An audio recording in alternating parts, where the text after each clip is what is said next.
বাঘ ও গাভীর বন্ধুত্ব। অনেক দিন আগের কথা, এক বনে বাস করত একটা বাঘ ও গাভী। তাদের মধ্যে ছিল বেশ বন্ধুত্ব। তারা সবসময় একে অন্যের বিপদে পাশে থাকত। বাঘের ছিল ৩টা নাদুসনুদুস বাচ্চা এবং গাভীর ছিল একটা বাছুর। এদিকে বাঘের বাচ্চা আর গাভীর বাছুরের মধ্যেও ছিল বেশ বন্ধুত্ব। বাঘের ছিল প্রিয় খাদ্য মাংস, সেটা যে কোনো প্রাণীর হলেই চলত। আর গাভীর প্রিয় খাদ্য কাঁচা ঘাস, ভুসিখিল। বনে ভুসিখিল পাওয়া যায় না বলে কাঁচা ঘাসেই ভোজন করত। গাভী জানত বাঘ যে তাদের চিরকালের শত্রু। তারপরও বাঘের সঙ্গে বন্ধুত্ব করার কারণ হল, বাঘ সিংহের হাত থেকে গাভীকে বাঁচিয়েছিল। বাহ, গাভীটি তো বেশ নাদুস নাদুস আর মোটা সোটা। ওটাকে খেলে নিশ্চয়ই অনেক মজা পাবো। সঠিক সময়ে ওকে আমি পেয়েছি, অনেক ক্ষুধা পেয়েছে আজ। আজ আমার হাত থেকে ওকে কেউ বাঁচাতে পারবে না। এক্ষুনি আমি ওকে খাবো, মেরে খাবো। হা হা হা। সিংহ তখনই গাভীটিকে আক্রমণ করল আর গাভীটি বাঁচার জন্য চিৎকার করতে শুরু করল। গাভীর চিৎকার শুনে পাশেই বাঘ ছিল, সে কিছু না বুঝেই দৌড়ে এসে সিংহকে আক্রমণ করল আর সিংহের কাছ থেকে গাভীটিকে উদ্ধার করল।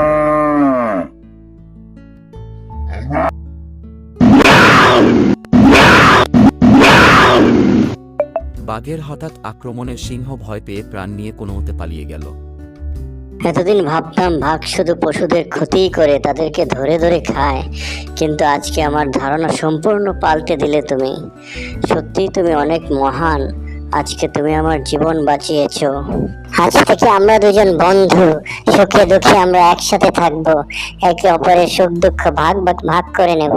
ঠিক আছে বন্ধু গাভী, তবে তাই হবে। আজকে থেকে আমরা বন্ধু। একদিন গাভীর বাছুরটি খুব অসুস্থ হয়ে পড়ল। কদিন ধরে দুধ থেকে শুরু করে ঘাসও খাওয়া ছেড়ে দিয়েছিল। গাভী কি করবে কোনো কিছু ভেবে পাচ্ছিল না। কোনো উপায় না পেয়ে বাঘের কাছে গিয়ে বলল, বাঘ বন্ধু, আমি বিপদে পড়েছি। তুমি বিপদে পড়েছো? আমি তোমার বন্ধু। বিপদে আপদে আমি তোমার পাশে থাকবো, তোমাকে সাহায্য করব। এটাই আমার বন্ধুত্বের প্রথম প্রতিশ্রুতি। তা বন্ধু, তুমি কি বিপদে পড়েছো বলো তো দেখি। আমার বাছুরটা তো কদিন ধরে কিছুই খাচ্ছে না, আর আগের মতো লাফালাফিও করে না। ও, তাহলে এই ব্যাপার। আমার বাচ্চাগুলো বলছিল তোমার বাছুর তাদের সাথে খেলতে আসে না। ওরা ভুল বুঝেছিল। ঠিক আছে, এখন চলো তাহলে শিয়ালের কাছে যাই, দেখি শিয়াল কিছু করতে পারে কিনা। হ্যাঁ বন্ধু, তাই চলো। এত বড় জঙ্গলে শুধু একটাই মাত্র ডাক্তার, তার কাছে নিয়ে যায় আমার বাছুরকে। চলো বন্ধু। আরে আমার কি সৌভাগ্য! এ দেখছি বাঘ মহারাজ, সাথে আবার ওনার বন্ধু আছে গাভী। তা কি মনে করে এই গরিবের বাড়িতে আপনাদের আগমন? শিয়াল মশাই, দেখেন না আমার বাছুরটা কদিন যাবত ঠিক মতো খাওয়া দাওয়া করছে না, খেলাধুলাও করছে না।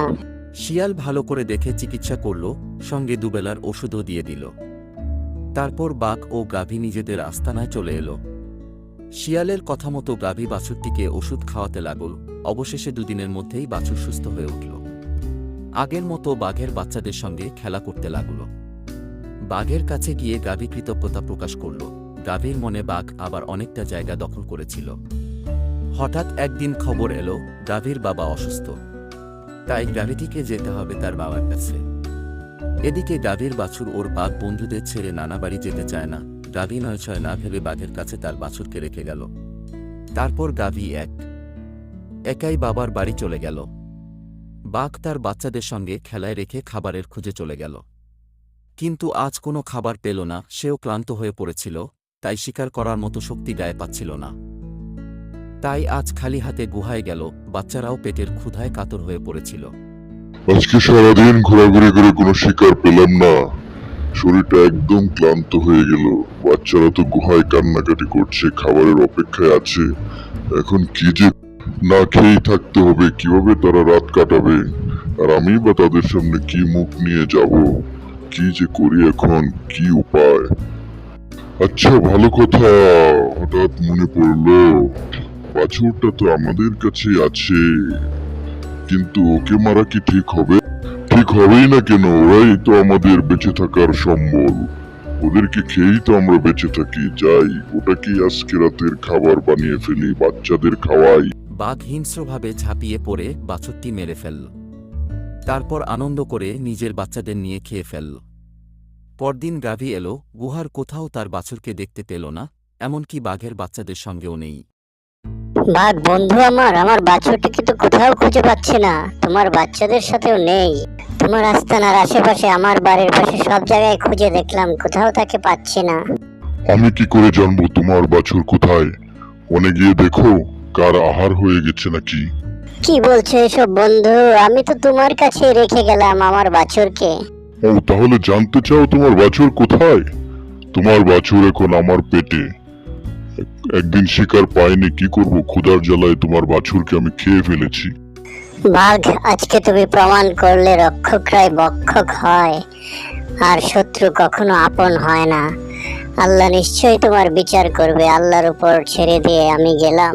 শত্রুকে কখনোই অন্ধভাবে বিশ্বাস করা উচিত নয়।